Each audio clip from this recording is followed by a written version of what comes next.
Hi friends, recipes കിച്ചണിലേക്ക് എല്ലാവർക്കും സ്വാഗതം. ഞാനിന്ന് വന്നിട്ടുള്ളത് നല്ല ടേസ്റ്റി ആയിട്ട് തയ്യാറാക്കിയെടുക്കാൻ പറ്റിയൊരു സോയ ഫ്രൈഡ് റെസിപ്പി ആയിട്ടാണ്. നമുക്ക് ഇതുപോലെ തന്നെ വേണമെന്നുണ്ടെങ്കിൽ വെറുതെ അങ്ങനെ കഴിക്കാം കേട്ടോ. അല്ലാന്നുണ്ടെങ്കിൽ എന്തിനേയും കൂടെ സൈഡായിട്ടും കൂടെ കഴിക്കാൻ പറ്റുന്ന നല്ല ടേസ്റ്റി ആയിട്ടുള്ളൊരു സോയ ഫ്രൈ ആണ്. വളരെ സിമ്പിളായിട്ട് തയ്യാറാക്കിയെടുക്കാൻ പറ്റുന്നതാണ്. അപ്പോൾ എന്തായാലും എല്ലാവരും ഇതുപോലെ ഒന്ന് ട്രൈ ചെയ്ത് നോക്കിയതിന് ശേഷം ഫീഡ്ബാക്ക് അറിയിക്കാൻ മറക്കരുത്. അതുപോലെ വീഡിയോ കണ്ടുകൊണ്ടിരിക്കുമ്പോൾ ഇഷ്ടമാണെന്നുണ്ടെങ്കിൽ ആ ലൈക്ക് ബട്ടൺ ഒന്ന് ക്ലിക്ക് ചെയ്യാൻ മറക്കരുത്. ചാനൽ സബ്സ്ക്രൈബ് ചെയ്തിട്ടില്ല എന്നുണ്ടെങ്കിൽ ഒന്ന് സബ്സ്ക്രൈബ് ചെയ്ത് സപ്പോർട്ട് ചെയ്യാനൂടെ മറക്കരുത് കേട്ടോ. അപ്പോൾ എങ്ങനെയാണ് തയ്യാറാക്കി എടുക്കുന്നത് എന്നുള്ളത് നോക്കാം.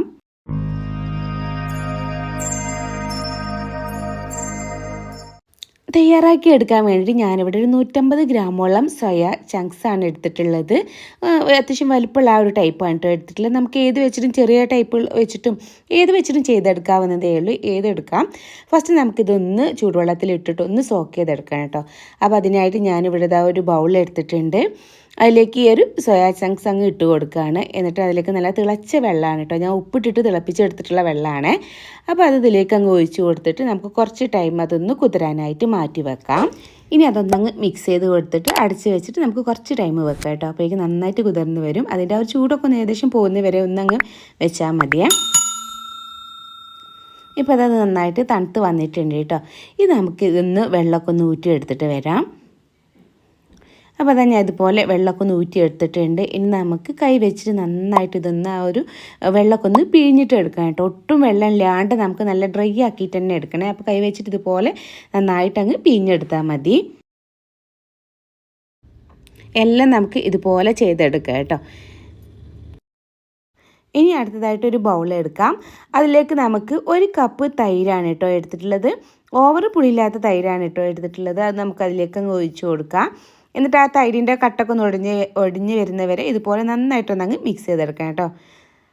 നന്നായിട്ട് ഇതുപോലെ മിക്സ് ചെയ്തെടുക്കാം.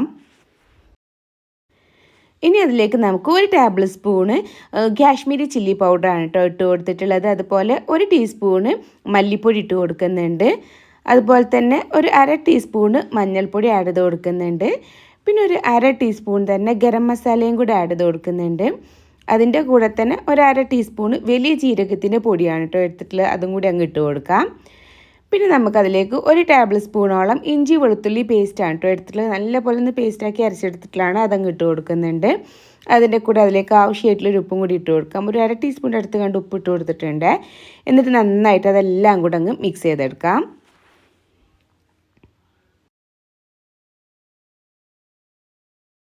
അതൊന്ന് മിക്സ് ചെയ്തെടുത്താൽ വെള്ളമൊക്കെ ഒന്ന് കളഞ്ഞെടുത്തിട്ടുള്ള ഈ സോയാ ചങ്ക്സ് ഉണ്ടല്ലോ, അത് നമുക്ക് അതിലേക്ക് അങ്ങ് ഇട്ട് കൊടുത്തിട്ട് നന്നായിട്ട് ഇതുപോലെ അങ്ങ് മിക്സ് ചെയ്തെടുക്കാം. എല്ലാ ഭാഗത്തേക്കും ആ ഒരു മസാല എത്തുന്ന രീതിയിൽ വേണം നമ്മൾ ഇതുപോലെ വേണം കേട്ടോ മിക്സ് ചെയ്തെടുക്കാൻ. എല്ലാത്തിലും ഒന്ന് കോട്ട് ചെയ്ത് പിടിക്കണേ. ഇപ്പോൾ അതുപോലെ നന്നായിട്ട് മിക്സ് ചെയ്തെടുത്തിട്ടുണ്ട് കേട്ടോ. നല്ല പോലെ മിക്സ് ചെയ്തെടുത്തിട്ടുണ്ട്. ആ ഒരു കാശ്മീരി മുളക് പൊടി ആയതുകൊണ്ട് തന്നെ അത്യാവശ്യം നല്ല കളർ ഉണ്ടാവും. എന്നാൽ അധികം എരിവും ഉണ്ടാവില്ല. കാരണം നല്ലൊരു ഭംഗി ഉണ്ടാവും കേട്ടോ. ഇനി നമുക്കിതൊന്ന് അടച്ച് വെച്ചിട്ട് ഒരു 10 മിനിറ്റോളം ഒന്ന് റെസ്റ്റ് ചെയ്യാനായിട്ട് വെക്കാം. അതിനുശേഷം നമ്മളിത് എങ്ങനെയാണ് ഫ്രീ ആക്കി എടുക്കുന്നത് എന്നുള്ളത് നോക്കാം. ഇപ്പോൾ അതാ ഒരു 10 മിനിറ്റൊക്കെ ആയിട്ടുണ്ട്. ഇതിലേക്ക് നമുക്ക് ഈ ഒരു ഫ്രൈ ആക്കുന്നതിൻ്റെ കുറച്ച് മുമ്പായിട്ട് കേട്ടോ ഒരു 2 ടേബിൾ സ്പൂണോളം കോൺഫ്ലവറും കൂടി ആഡ് ചെയ്ത് കൊടുക്കണം. ഞാൻ നിറച്ചിട്ട് 2 ടേബിൾ സ്പൂണാണ് കേട്ടോ എടുത്തിട്ടുള്ളത്. അതിൻ്റെ ഒരു പുറം ഭാഗത്തൊക്കെ നല്ലൊരു ക്രിസ്പിനെസ് കിട്ടാൻ വേണ്ടിയിട്ടാട്ടോ നമ്മളിതും കൂടി ആഡ് ചെയ്ത് കൊടുക്കുന്നത്. എന്നിട്ട് അതെല്ലാ ഭാഗത്തേക്കും എത്തുന്ന രീതിയിൽ നന്നായിട്ടങ്ങ് മിക്സ് ചെയ്തെടുക്കണേ. അതുപോലെ തന്നെ നിങ്ങൾക്ക് ഈ ഒരു വീഡിയോ കണ്ടുകൊണ്ടിരിക്കുമ്പോൾ ഇഷ്ടമാവുകയാണെന്നുണ്ടെങ്കിൽ ഒന്ന് ലൈക്ക് ചെയ്യാനും അതുപോലെ നിങ്ങളുടെ ഫ്രണ്ട്സും റിലേറ്റീവ്സായിട്ടൊക്കെ ഒന്ന് ഷെയർ ചെയ്യാനും ഫീഡ്ബാക്ക് കമൻറ്റ് അറിയിക്കാനും കൂടെ മറക്കരുത്. ഇപ്പോൾ അതെല്ലാം കൂടെ നന്നായിട്ട് ഇതുപോലെ മിക്സ് ചെയ്തെടുത്തിട്ടുണ്ട്. ഇനി നമ്മളിത് എങ്ങനെയാണ് ഫ്രീ ആക്കി എടുക്കുന്നത് എന്നുള്ളത് നോക്കാം. അപ്പോൾ അതിനായിട്ട് ഞാനിവിടെ സ്റ്റൗവിലൊരു പാൻ വെച്ച് ചൂടാക്കി എടുത്തിട്ടുണ്ട്. അതിലേക്ക് വെളിച്ചെണ്ണ കേട്ടോ ഒഴിച്ച് കൊടുക്കുന്നത്. നമുക്ക് ഏത് ഓയിൽ വേണമെന്നുണ്ടെങ്കിൽ ഫ്രീ ആക്കി എടുക്കാം. ഇനി അത് നന്നായിട്ടൊന്ന് ചൂടായിട്ട് വരട്ടെ. അപ്പോൾ അത് വെളിച്ചെണ്ണ നന്നായിട്ട് ചൂടായിട്ട് വന്നിട്ടുണ്ട്. അതിലേക്ക് നമുക്ക് ഇതുപോലെ അങ്ങ് ഇട്ട് കൊടുക്കാം കേട്ടോ. അങ്ങനെ ഒട്ടിക്കെടുക്കുന്നുണ്ടെന്നുണ്ടെങ്കിൽ അതൊക്കെ ഒന്ന് സെപ്പറേറ്റ് ആക്കിയിട്ട് ഇട്ട് കൊടുക്കാം. ഓരോന്നായിട്ട് തന്നെ കിട്ടും കേട്ടോ നമുക്ക് ഫ്രീ ആക്കി എടുക്കുമ്പോൾ. ഇതുപോലെ ഒന്നങ്ങ് മിക്സ് ചെയ്ത് കൊടുത്താൽ മതി. ഇങ്ങനെ ഒട്ടിക്കെടുക്കുന്നുണ്ടെന്നുണ്ടെങ്കിലൊക്കെ സെപ്പറേറ്റ് ആയിട്ട് ഇതുപോലെ കിടക്കും കേട്ടോ. ഇനി ഒരു മീഡിയം തിന് ഹൈൻ്റെ ഇടയിൽ ഫ്ലെയിം വെച്ചിട്ട് വേണം ഫ്രീ ആക്കി എടുക്കാൻ. ഒരിക്കലും ഫ്ലെയിം കുറച്ചിട്ടിട്ട് ഫ്രീ ആക്കി എടുക്കരുത്. അങ്ങനെ ആകുമ്പോൾ എണ്ണ കുടിച്ചു പോകും. അത് പ്രത്യേകം ശ്രദ്ധിക്കണം. അത്യാവശ്യം ഫ്ലെയിമിൽ തന്നെ ഫ്രീ ആക്കി എടുക്കുകയാണെന്നുണ്ടെങ്കിൽ ഒരു കുഴപ്പമില്ല കേട്ടോ. നമ്മളിങ്ങനെ മിക്സ് ചെയ്ത് കൊണ്ടേ ഇരിക്കണം കേട്ടോ ഫ്രീ ആക്കി എടുക്കുന്ന ടൈമിൽ. അല്ലാന്നുണ്ടെങ്കിൽ താഴ്ഭാഗത്ത് കളർ മാറിപ്പോവും, മുകൾ ഭാഗത്ത് കളർ മാറില്ല. അങ്ങനെ കഴിയുമ്പോൾ രണ്ട് കളറായിട്ട് കിടക്കും. അപ്പോൾ ഇതുപോലെ മിക്സ് ചെയ്ത് അങ്ങനെ ഫ്രൈ ആക്കി എടുക്കുകയെന്നുണ്ടെങ്കിൽ അങ്ങനെയൊന്നും ഉണ്ടാവില്ല കേട്ടോ. പക്ഷെ നമുക്ക് നല്ല ക്രിസ്പി ആയിട്ട് തന്നെ കിട്ടും. കുറച്ച് ടൈം ഒന്ന് എടുത്ത് ഫ്രൈ ആക്കി എടുത്താൽ മതിയേ. ഇപ്പോൾ അതായത് അത്യാവശ്യം നന്നായിട്ട് ഫ്രൈ ആയിട്ട് വന്നിട്ടുണ്ട്. ഈ ഒരു കളർ മതി കേട്ടോ, വല്ലാണ്ട് അങ്ങ് ഡാർക്ക് ആവണ്ട. നല്ല ക്രിസ്പി ആയിട്ട് തന്നെ കിട്ടിയിട്ടുണ്ട്. അപ്പോൾ ഇതുപോലെ അങ്ങ് കോരിയെടുക്കാം.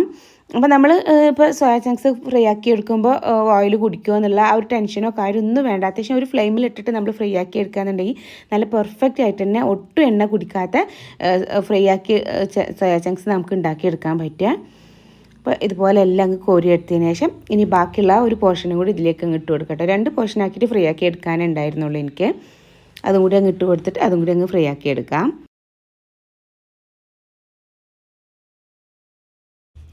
അപ്പോൾ അതെല്ലാം ഇതുപോലെയാണ് ഫ്രൈ ആക്കി എടുത്തിട്ടുണ്ട് കേട്ടോ. ഇനി നമ്മൾ ലാസ്റ്റായിട്ട് ഒരു കാര്യം കൂടെ ചെയ്തെടുക്കാനുണ്ട്. ഞാനിതാ ഈ ഒരു ബൗളിലേക്ക് അങ്ങ് ഇട്ട് കൊടുക്കുകയാണ്. നമുക്കതിൻ്റെ പുറം ഭാഗത്തൊക്കെ നല്ലൊരു ടേസ്റ്റും കൂടെ ഒരു ഫ്ലേവറും കൂടെ വരാൻ വേണ്ടിയിട്ട് ഞാൻ 1 ടീസ്പൂണ് പെരിയുടെ പൗഡർ, പെരി മസാല നമുക്ക് വാങ്ങിക്കാൻ കിട്ടും ഷോപ്പിലൊക്കെ, അതും കൂടി അതിലേക്ക് ഇട്ട് കൊടുത്തിട്ടുണ്ട് കേട്ടോ. എന്നിട്ട് ജസ്റ്റ് അതെല്ലാം കൂടെ ഇതുപോലെ ഒന്നങ്ങ് കുടഞ്ഞു കൊടുത്താൽ മതി. അതും കൂടി ഉണ്ടാകുമ്പോൾ ഒരു പ്രത്യേക ടേസ്റ്റ് ഉണ്ടാവും കേട്ടോ, അതിന് വേണ്ടിയിട്ടാണ്. അപ്പോൾ ഇത്രയേ ഉള്ളൂ നമ്മുടെ ഈ ഒരു സോയ ചങ്ക്സ് റെഡിയാക്കി എടുക്കാൻ. വളരെ സിമ്പിളായിട്ട് തയ്യാറാക്കി എടുക്കാൻ പറ്റുന്നതാണ്. നല്ല ക്രിസ്പി ആയിട്ടുള്ള സോയ ചങ്ക്സ് ഇവിടെ റെഡി ആയിട്ടുണ്ട്. അപ്പോൾ എന്തായാലും എല്ലാവരും ഇതുപോലെ ഒന്ന് ട്രൈ ചെയ്ത് നോക്കാം കേട്ടോ. നമുക്ക് ഇതുപോലെ തന്നെ വെറുതെ കഴിക്കാൻ നല്ല ടേസ്റ്റാണ്. അല്ല നമുക്ക് എന്തിൻ്റെയും കൂടെ സൈഡായിട്ട് ഉണ്ടാക്കി അങ്ങനെ കഴിക്കാനും നല്ല ടേസ്റ്റാണ് കേട്ടോ. അപ്പോൾ ട്രൈ ചെയ്ത് നോക്കിയാൽ ഫീഡ്ബാക്ക് അറിയിക്കാൻ മറക്കരുത്. അപ്പോൾ ഇൻഷാ അല്ലാഹ് ഇനി മറ്റൊരു വീഡിയോ ആയിട്ട് വരുന്നവരേക്കും ബായ്, താങ്ക് യു, അസ്സലാമു അലൈക്കും.